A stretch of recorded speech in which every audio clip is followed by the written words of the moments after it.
Now, as I've done in the past, when looking at something complex, I'll approach PowerVM virtualization tools using a layered approach in a stack. And again, remember, this is an overview.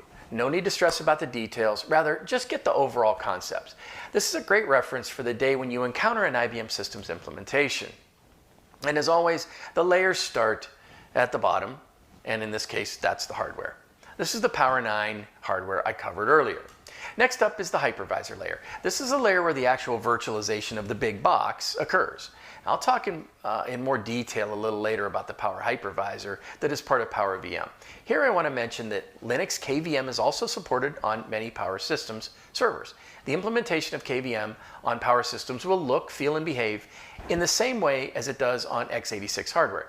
KVM can be a practical choice in environments where it is a proven part of an x86 landscape, whether replacing or supplementing that landscape. But overall, I think that you'll find that PowerVM's resilience, production readiness, and scale make it the wise choice for most implementations on Power Systems.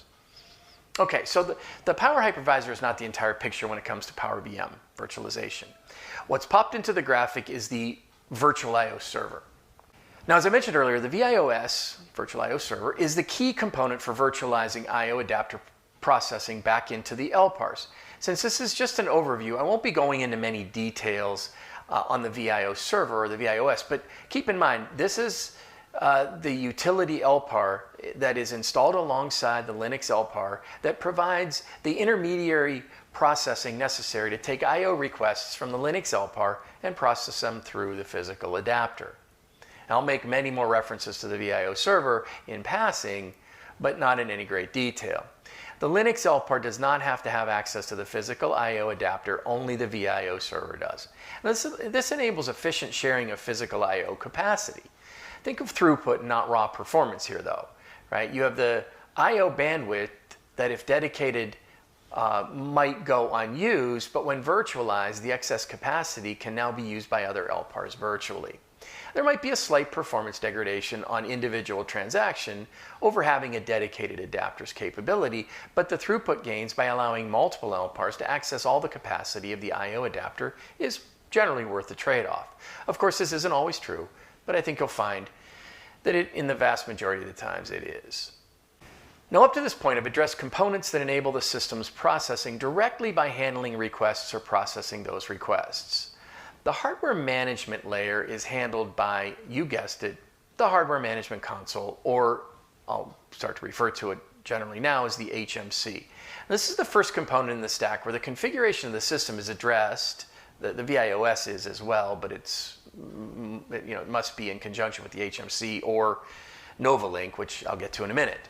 So the LPAR configuration is done on the HMC using a robust GUI or a powerful CLI, mostly used in scripting for automation in my experience. Now, I'll talk more about the HMC later in this module, but for now, remember that without the HMC, the LPARs don't exist. It's the key component for creating the configuration information that the hypervisor loads and uses to control the LPAR's access to the physical hardware. Now, hold on to that thought as I finish up the layers. We'll get back to the HMC shortly with more details. Now, next up is the Advanced Virtualization Management layer. In this layer, there are options. And this layer, too, is optional. Okay? You only need this layer if you plan to integrate your Linux system into a cloud. Now, we plan to do that, so we'll address this layer. Now, earlier I spoke about the HMC. The HMC was developed in a time before cloud computing. Because of this, there are aspects of the HMC that make its integration into a cloud more challenging. It's possible, but the primary thing that you run into is there are scaling issues. Okay? So, to solve that problem, IBM offers something called NovaLink to perform the server level functions in the cloud computing stack. Now, NovaLink is a partition running RHEL or Ubuntu, running on each Linux system, handling the configuration tasks that have been handled by the HMC in the past.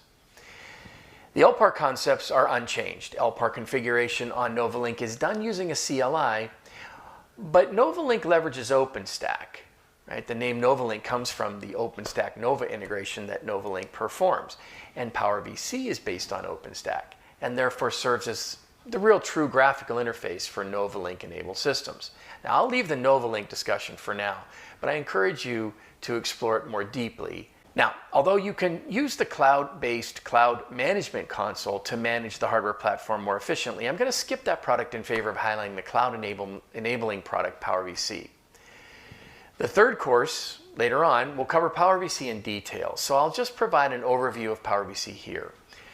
Now, IBM Cloud PowerVC Manager, or IBM Cloud Power Virtualization Center Manager, its full name but cumbersome, sits between the Power Systems Management Console and the IBM Cloud Solutions.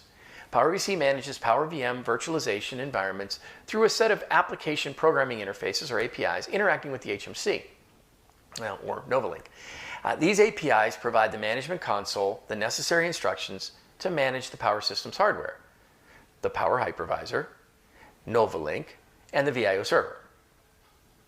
So while you create and manage resources with both the management console and PowerVC, PowerVC has more features such as capturing partition configurations and storage configurations and quickly deploying those images as copies. Now with PowerVC, you can also use pools of resources and optimize partition placement on Power System servers. So it's a full automated and more feature-rich and robust implementation than just doing things on the HMC or on NovaLink. All right, so the final layer in my Power Systems management stack is the multi-cloud management layer. Now, like in the advanced virtualization layer, there are options, and again, the use of products in this layer is optional. Multi-cloud integration in this model is integration with x86-based clouds using VMware. This VMware integration is achieved through the use of vRealize products, VMware's vRealize products. The implementation and use of these products is for unique but not unusual circumstances. For the purposes of this course, it's sufficient for you to understand that this integration is possible and that the products noted are required to achieve the integration.